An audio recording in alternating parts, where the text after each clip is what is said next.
Como he dicho en otras ocasiones, algunos comentaristas llaman a esta parte del Evangelio como el lugar santísimo, aquel lugar en el que vemos a Jesús en su estado más vulnerable, humanamente hablando.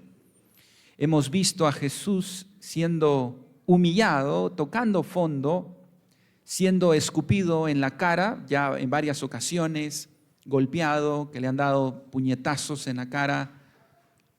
Ha sido lacerado por los soldados romanos, quienes han hecho de él un circo. Así es que estamos en un territorio, por así decirlo, muy sagrado, muy especial. Y hoy llegamos al clímax, hoy llegamos a la muerte de Jesús. Vamos a dividir este pasaje en dos secciones. Vamos a ver cómo fue la muerte de Jesús en primer lugar, cuáles fueron sus últimas palabras, y luego veremos las consecuencias inmediatas a la muerte de Jesús, porque ocurrieron una serie de consecuencias inmediatas a la muerte de Jesús que tienen mucho que enseñarnos. Así es que vamos a ver entonces en primer lugar, el primer encabezado, la muerte de Cristo. Veamos en primer lugar el horario y la forma, lo que ocurre en la atmósfera, por así decirlo, en la muerte de Jesús. Si tienen su Biblia, en Marcos capítulo 15, verso 33, se nos dice el horario en que Jesús empezó este momento terrible. Y ahora veremos también lo que sucede alrededor de esto. Versículo 33.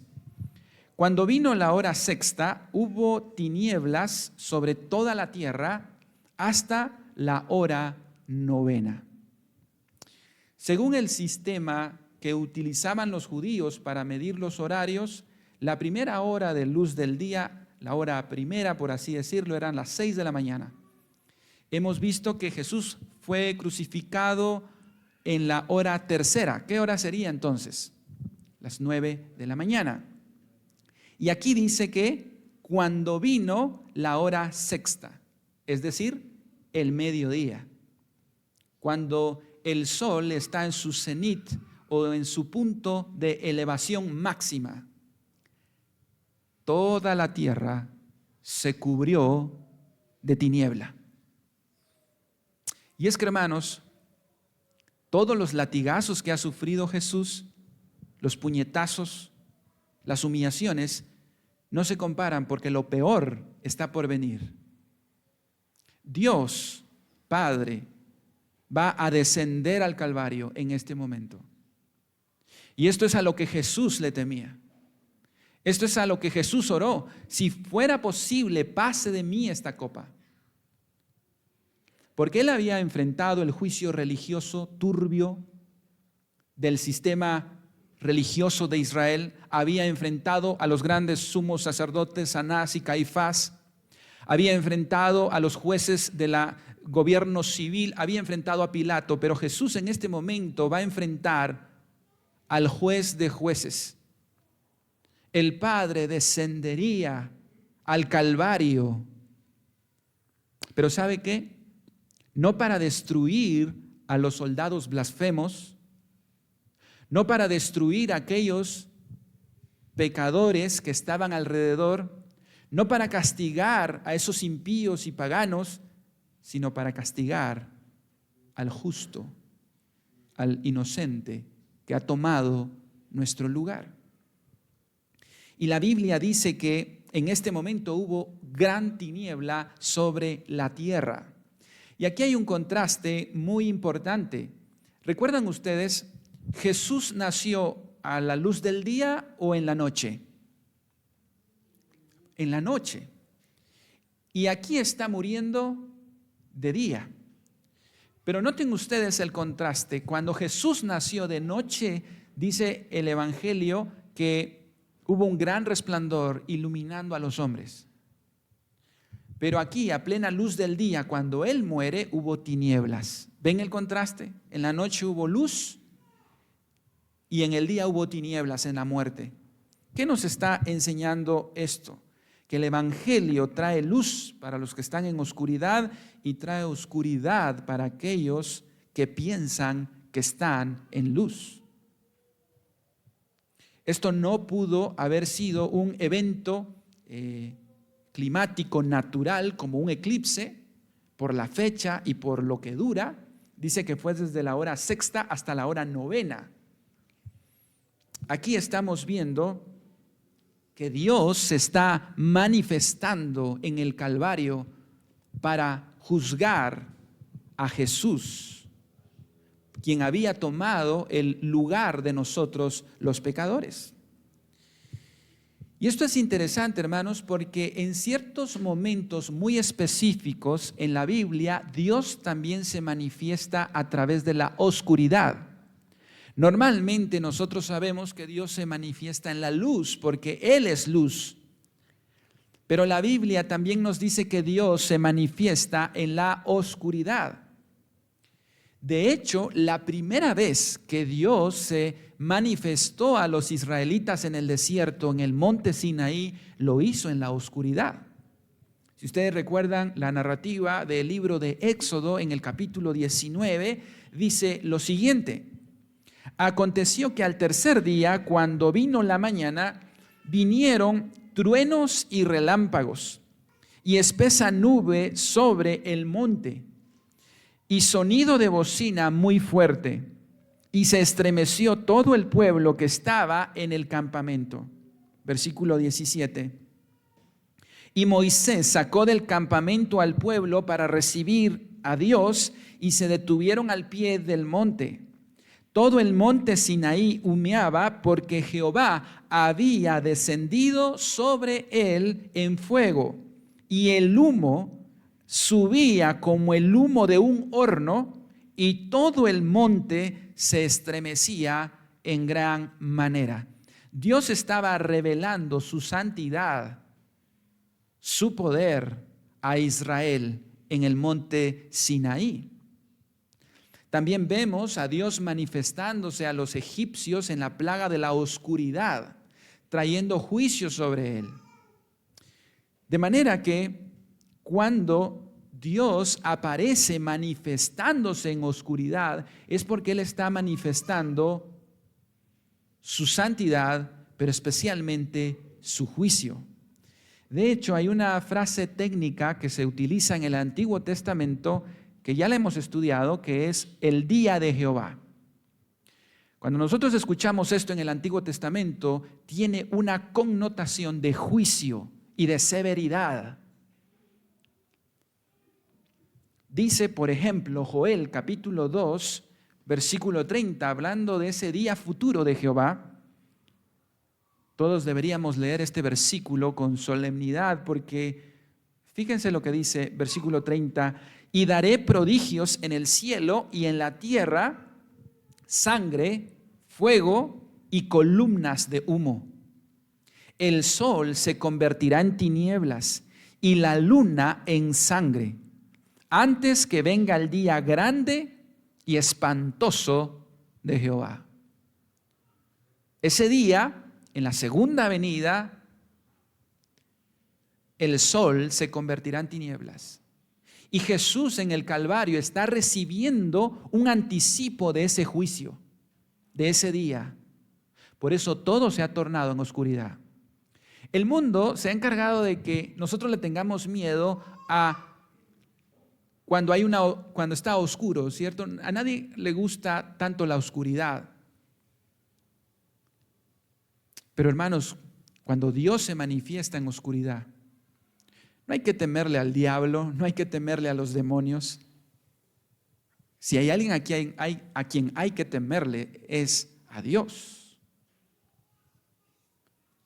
El día de Jehová está caracterizado por esa oscuridad. Dice Amós capítulo 5, verso 20, ¿no será el día de Jehová tinieblas y no luz, oscuridad que no tiene resplandor?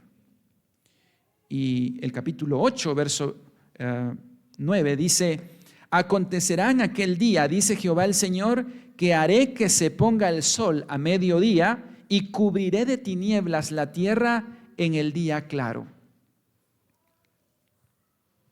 Esta es la tiniebla del juicio de Dios. Y Jesús ahora está rodeado de esa tiniebla, del juicio de Dios que viene en este momento sobre él. Ustedes se recuerdan de aquella parábola de los talentos, del juicio que el rey dio a aquellos que habían escondido su talento y no habían servido a Dios con él. El veredicto fue: echadlo en la oscuridad de afuera, y ahí será el lloro y el crujir de dientes. Jesús ahora estaba en la oscuridad, y en un sentido sería el lloro y el crujir para él. Y no solo eso, él se estaba haciendo maldición por nosotros. Eso, hermanos, es lo que llevó a Jesús a gritar lo que tenemos en el siguiente versículo, volviendo a Marcos en nuestras Biblias, capítulo 15, verso 34. Escuchen lo que Jesús dice al estar rodeado de estas tinieblas. Versículo 34, y a la hora novena, Jesús clamó a gran voz diciendo: Eloi, Eloi, lama sabactani, que traducido es: Dios mío, ¿por qué me has desamparado? Hermanos, Jesús no gritó esto cuando estaba siendo latigado por los soldados romanos. Jesús no gritó esto cuando estaba siendo rodeado de estos hombres por una compañía. Jesús no gritó esto cuando era puñeteado en la cara. Pero estas tinieblas, cuando el Padre desciende, pero no como Padre, sino como juez, lo lleva a decir: Dios mío, ¿por qué me has desamparado? Es la única vez en todos los evangelios que Jesús se refiere al Padre diciéndole: Dios mío. Es la única vez. Siempre Él se dirigió al Padre diciéndole Padre, a Dios diciéndole Padre. Pero hermanos, aquí vemos el alto costo que Jesús tuvo que pagar para darnos salvación y darnos redención. Este fue el alto costo. Ponerse en nuestro lugar y sentir ese desamparo. Ahora es interesante porque Jesús aquí está citando la Escritura. Y hermanos, esto nos enseña mucho de qué debemos hacer en nuestros momentos más difíciles en la vida.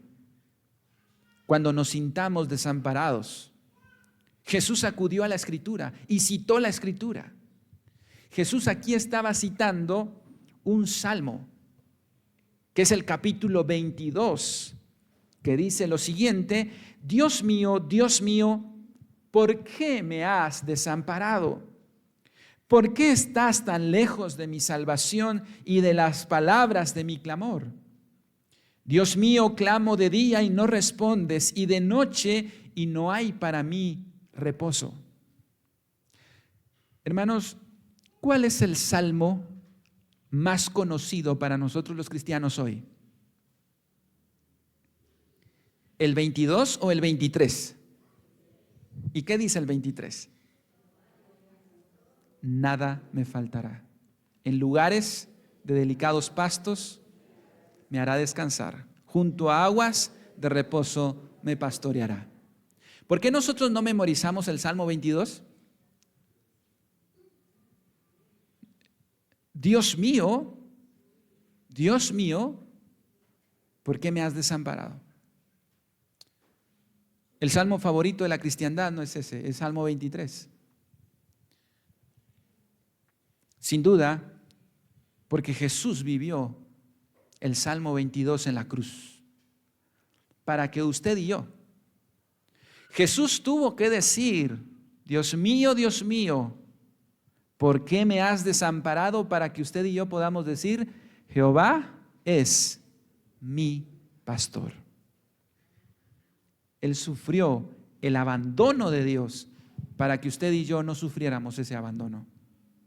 Él tomó nuestro lugar. Ahora, sin duda, hermanos, nosotros hemos pensado que el Calvario fue difícil para Jesús, ¿cierto? Pero no fue solo difícil para Jesús, también lo fue para el Padre. ¿O creen que para el Padre no fue juzgar a su Hijo Jesucristo?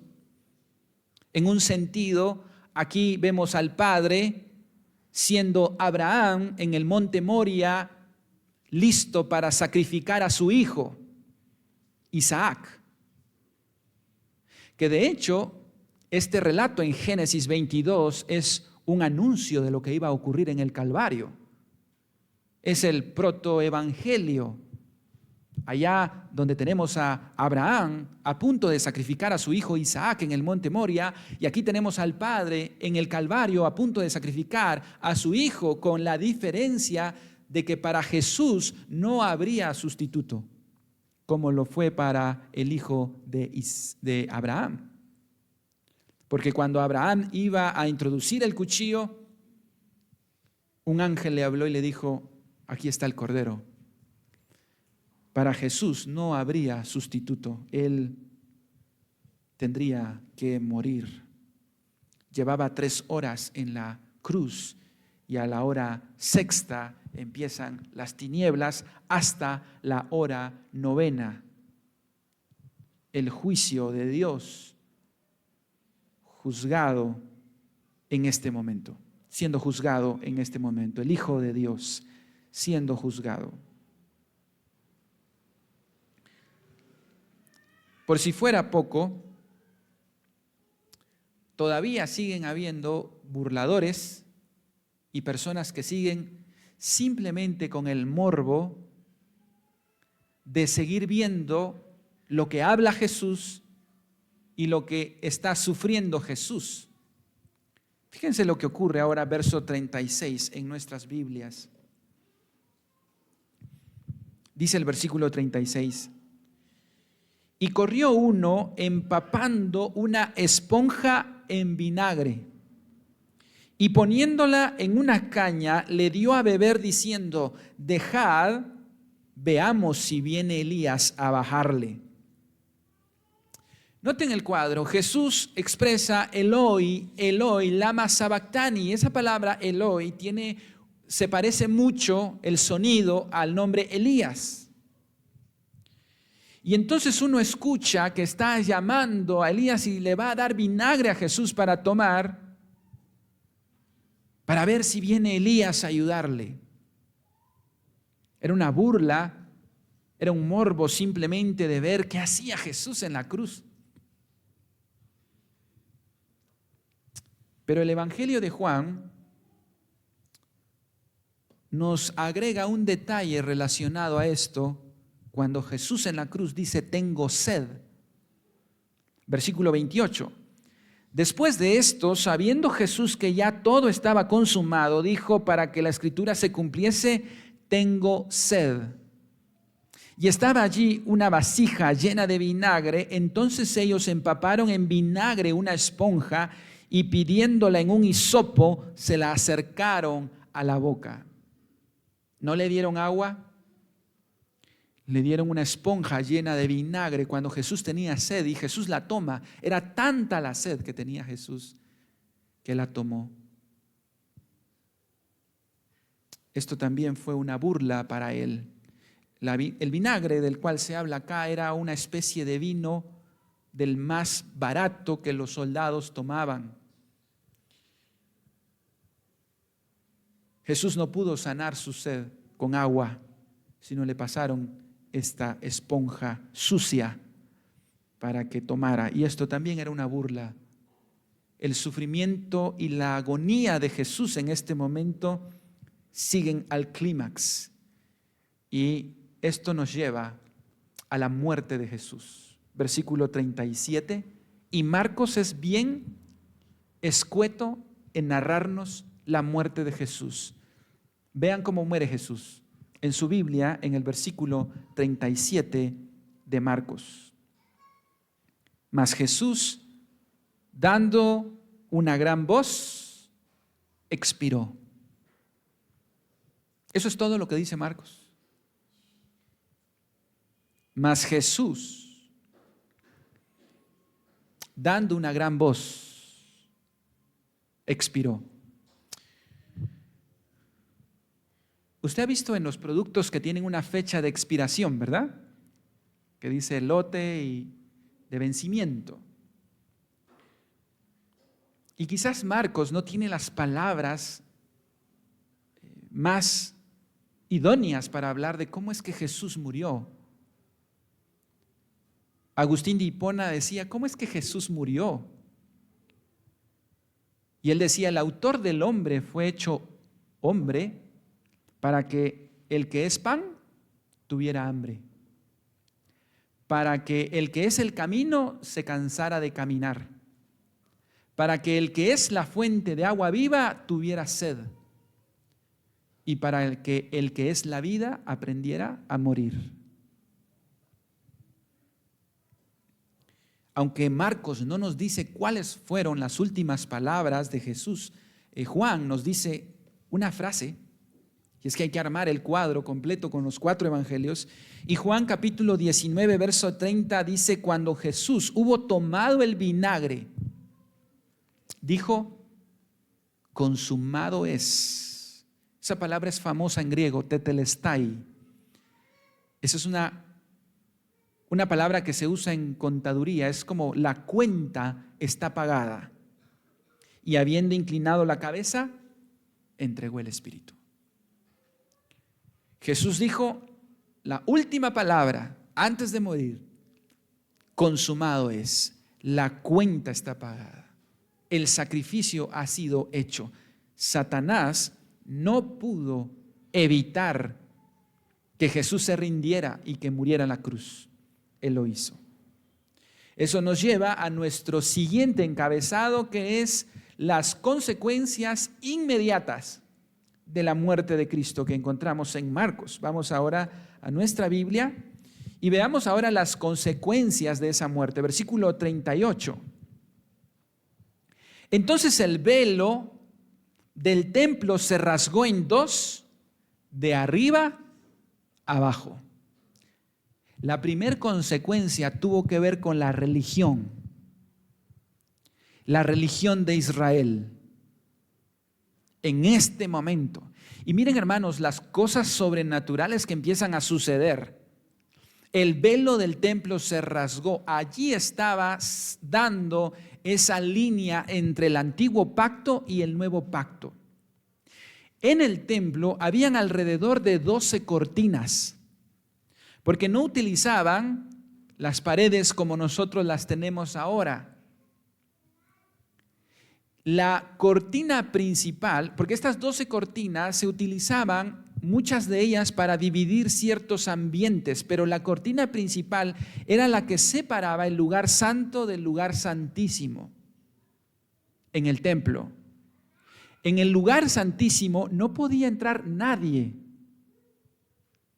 Los privilegiados, para entrar en el lugar santísimo, ¿por qué se le llamaba el lugar santísimo? Porque ahí estaba la presencia de Dios. Los privilegiados eran los sumos sacerdotes.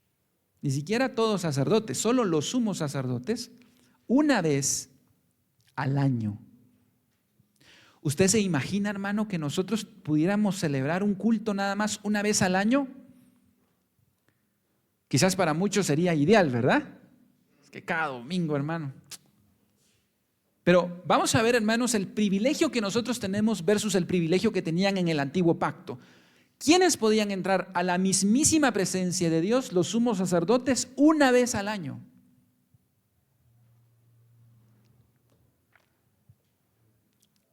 Y este sumo sacerdote tenía que entrar con una campanita atada a su pie.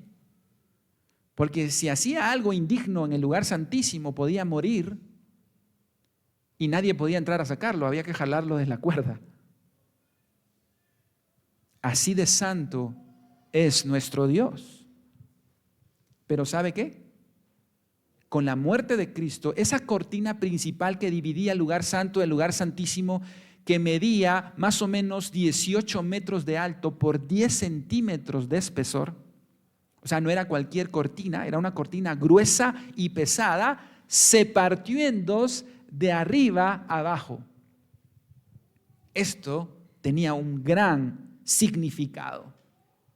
Ahora tendríamos acceso a Dios todos, no solo el sumo sacerdote, porque todos somos real sacerdocio, linaje escogido, nación santa.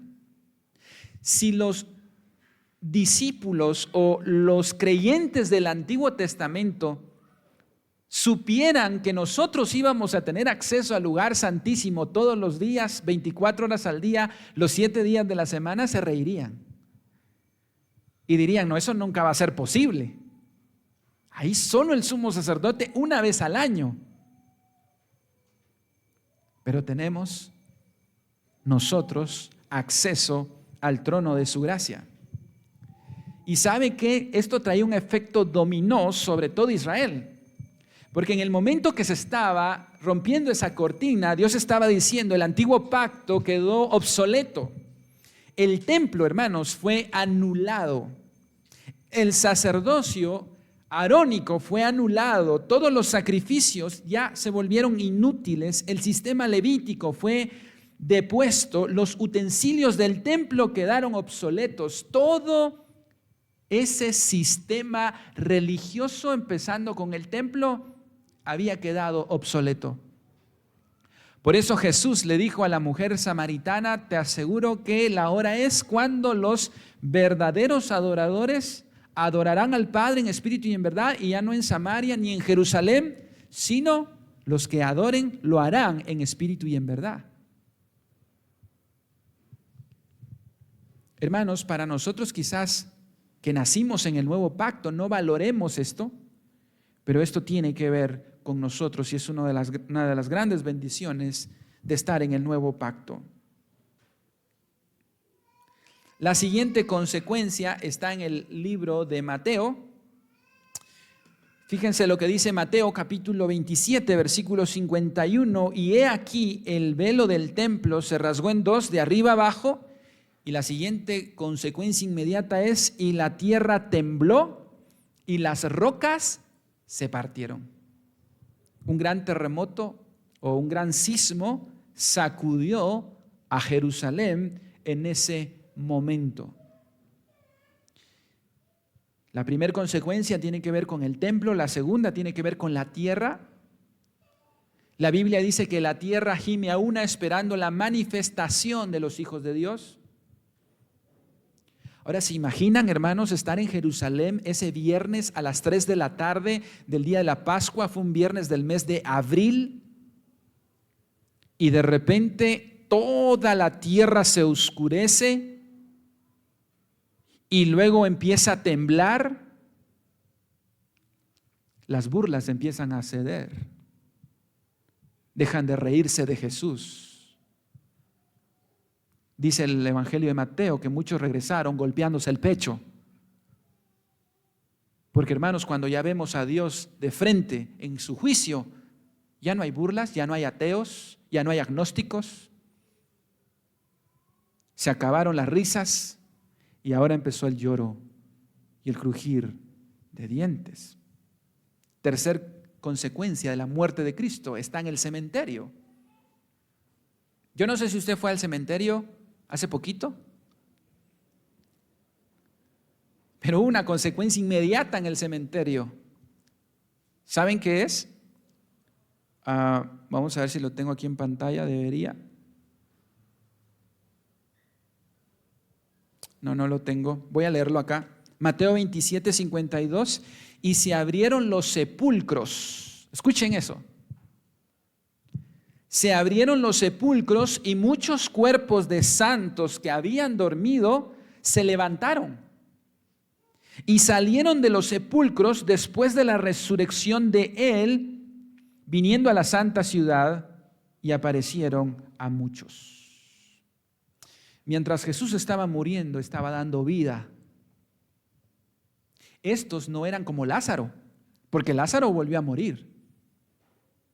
Estos no volvieron a morir. Estos fueron las primicias de la resurrección.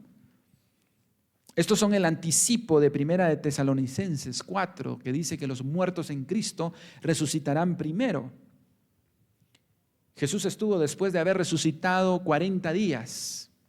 Probablemente estas personas estuvieron ese tiempo, pero vemos aquí la consecuencia entonces en el templo, en la religión, vemos las consecuencias en la tierra, vemos las consecuencias en el cementerio, muchos muertos se levantan, pero la consecuencia más hermosa de la muerte de Cristo, desde ese día hasta hoy, es lo que nos dice Marcos capítulo 15, verso 39. Hermanos, aquí viene la consecuencia más impactante de la muerte de Cristo. Dice Marcos capítulo 15, verso 39. Y el centurión que estaba frente a él, el centurión, hermanos. A ver, paremos ahí. ¿Quiénes estaban haciendo sufrir a Jesús humanamente hablando? Los soldados romanos. Y aquí está el comandante en jefe. Centurión es el comandante de 100 soldados. El centurión frente a Jesús. Este hombre había estado seguramente involucrado desde el jueves en la noche en la comitiva que fue a arrestar a Jesús. Este hombre había visto cómo Pilato había dicho, este hombre es inocente. Este andaba supervisando cuando estos hombres llevaron al pretorio a Jesús y lo laceraron, se burlaron de él, lo escupieron en la cara, le dieron puñetazos. Este es el supervisor, el comandante en jefe, que vio cómo Jesús arrastraba su cruz en la vía dolorosa. Y es el que también supervisó que Jesús quedara bien clavado de manos y pies a la cruz. Y el centurión que estaba frente a él, viendo que después de clamar había expirado así, dijo, verdaderamente este hombre era hijo de Dios. Pero hermanos, este hombre no simplemente está reconociendo que Jesús era hijo de Dios. Fíjese lo que dice Lucas 23, 47. Cuando el centurión vio lo que había acontecido, dio, ¿qué dice? Gloria a Dios, diciendo, verdaderamente este hombre era hijo, era justo. Hermanos, estamos viendo la primer conversión después de la muerte de Cristo. Inmediata. La conversión del centurión romano, quien le da la gloria a Dios, reconoce que Cristo era justo y reconoce algo que nadie ha reconocido en todo el Evangelio de Marcos. Este es hijo de Dios. Marcos tiene una portada, en su primera portada, en su última portada, el versículo 1 del capítulo 1 de Marcos dice, este es el Evangelio de Jesucristo, hijo de Dios. Pero tuvieron que pasar 15 capítulos y 43 versículos para que un hombre reconociera que Jesús era el Hijo de Dios. Ni siquiera los discípulos, cuando Jesús había calmado el mar y el viento, decían, ¿y quién es este que aún el mar le obedece? El cielo había dicho que Jesús era hijo de Dios. Dios Padre en el bautismo de Jesús dijo, este es mi hijo amado. Y en el monte de la transfiguración también se vuelve a escuchar una voz del cielo que dice, este es mi hijo amado.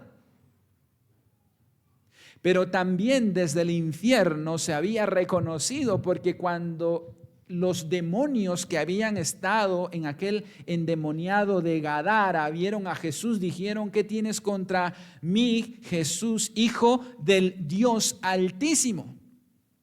El cielo y el infierno reconocían que Jesús era Hijo de Dios, pero los seres humanos no lo reconocían. Por lo menos en el Evangelio de Marcos, es el primero. ¿Sabe qué significa esto? Que la muerte de Cristo traería vida para los más viles y miserables pecadores de la tierra. ¿Y sabe usted quién fue el segundo pecador que se convierte inmediatamente después de la muerte de Cristo? ¿Quién sería? Ya vimos el centurión, el que está a la par de Jesús, uno de los crucificados, que estaba en la cruz porque lo merecía, era un ladrón, homicida. Le dijo a Jesús: acuérdate de mí cuando vengas en tu reino. ¿Y sabe qué le dijo Jesús? Hoy mismo estarás conmigo en el paraíso.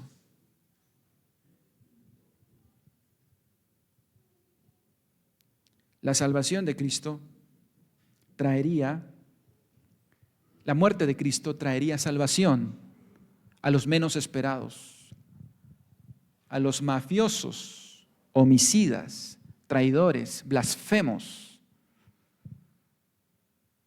Eso traería la salvación, la muerte de Cristo. Y por último, en nuestro pasaje, tenemos un cuadro realmente enternecedor que todos los hombres, varones, deberíamos quitarnos el sombrero, como decimos, para estas hermanas que van a aparecer acá. Versículo 40. Mire cómo termina esta sección, verso 40, capítulo 15. También había algunas mujeres mirando de lejos, entre las cuales estaban María Magdalena, María la madre de Jacob el menor y de José y Salomé, quienes cuando él estaba en Galilea le seguían y le servían, y otras muchas que habían subido con él a Jerusalén. ¿Se acuerda todos aquellos hombres que dijeron: aunque todos te nieguen, nunca te vamos a dejar? ¿Se recuerdan? ¿Se recuerdan aquellos hombres que dijeron: aunque tenga que morir contigo? ¿Cuántos están? Ninguno. Pero la Biblia hasta pone los nombres de las mujeres que estaban ahí, hermanos. Y estas no eran mujeres que aparecieron en el Calvario. Dice el texto que habían algunas mujeres mirando de lejos, entre las cuales estaban María Magdalena, que estaban con Jesús desde Galilea. Estas mujeres están desde el capítulo 1 hasta el Calvario. Ninguno de los hombres está ahí. Ahora dice el texto que miraban de lejos. Pero estas no miraban de lejos como Pedro miraba de lejos a Jesús para no poner en peligro su vida, sino estas mujeres fueron ese grupo fiel a Jesús que no lo abandonaron ni siquiera en la cruz.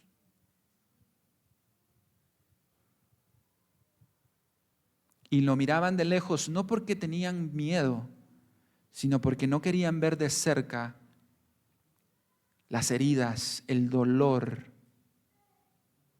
la sangre, pero que lo estaban amando hasta el último momento. Y ¿sabe qué, hermano? La Biblia dice que nuestras lágrimas se van a convertir en gozo. Y estas son unas héroes de la fe. Y ¿sabe que son estas mujeres a quienes Dios va a recompensar? Porque serán ellas las primeras que se van a enterar de que Cristo resucitó.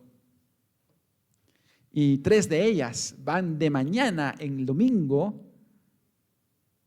a ungir el cuerpo de Jesús, Y hay un ángel que las detiene y les dice, están en el lugar equivocado porque Jesús ya no está aquí. ¿Sabía usted que fueron estas mujeres las que le dieron la noticia al mundo de que Jesús había resucitado? No fueron aquellos que dijeron, nosotros vamos a estar hasta el último momento. Gloria a Dios por estas hermanas que son un gran ejemplo de fe. Juan 16:20 dice, de cierto os digo que vosotros lloraréis y lamentaréis, les dijo Jesús a sus discípulos, y el mundo se alegrará.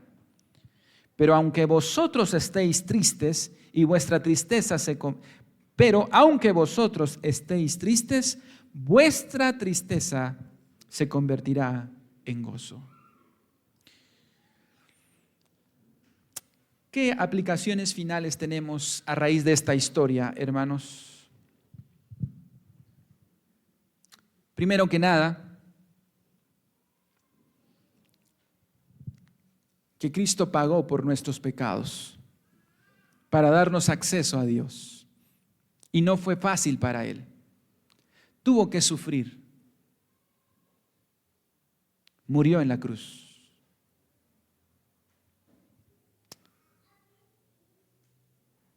Número 2. Cristo pagó y nos compró con su sangre. Dice 1 Corintios capítulo 6, verso 20, porque habéis sido comprados por precio. Una frase que nosotros constantemente decimos, que yo lo digo también, es, hermanos, no tenemos la vida comprada, así decimos, ¿verdad? Saber si vamos a estar en la noche porque nadie tiene la vida comprada. Hermanos, sí, nosotros tenemos la vida comprada. Tenemos la vida comprada, hermanos, en Cristo. Él nos compró. Eso significa que usted y yo no podemos tomar decisiones a la ligera simplemente por tomarlas, porque tenemos un dueño. Le pertenecemos a Él.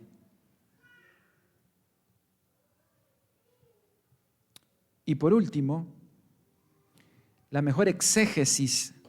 El primer evangelio no es Mateo, no es Marcos, no es Lucas, no es Juan. El primer evangelio está en la lectura bíblica de esta mañana, en Isaías 53. Mire cómo Isaías 53 explica todo el Calvario con lujo de detalles y el propósito de Dios. Isaías 53:3 dice, despreciado y desechado entre los hombres, varón de dolores, experimentado en quebranto, y como que escondimos de él el rostro, fue menospreciado y no le estimamos.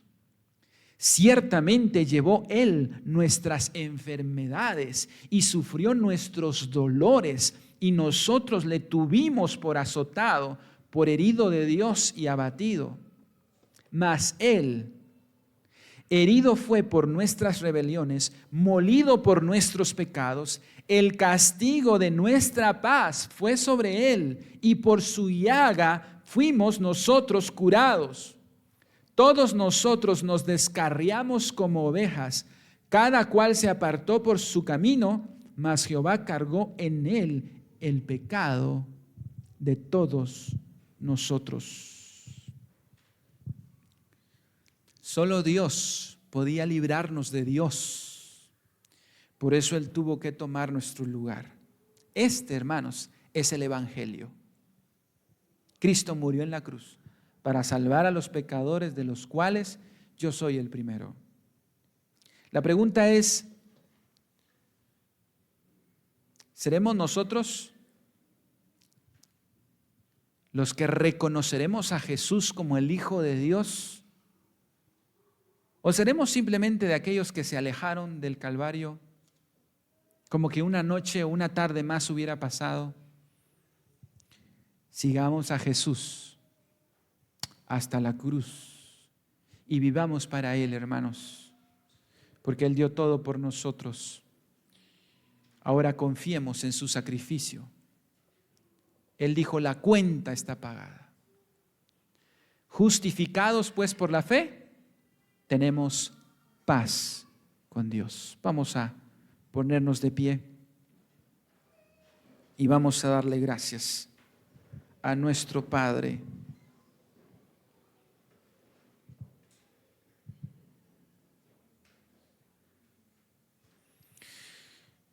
Bendito Padre, muchas gracias por enviar a tu Hijo Jesucristo.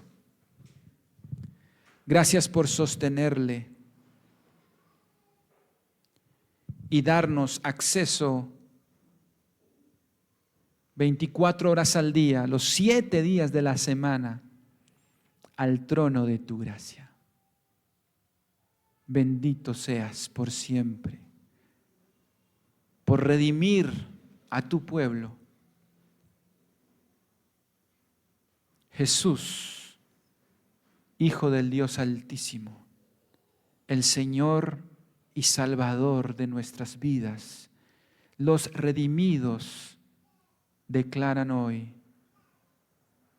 sublime gracia del Señor, que a un miserable y vil pecador salvó.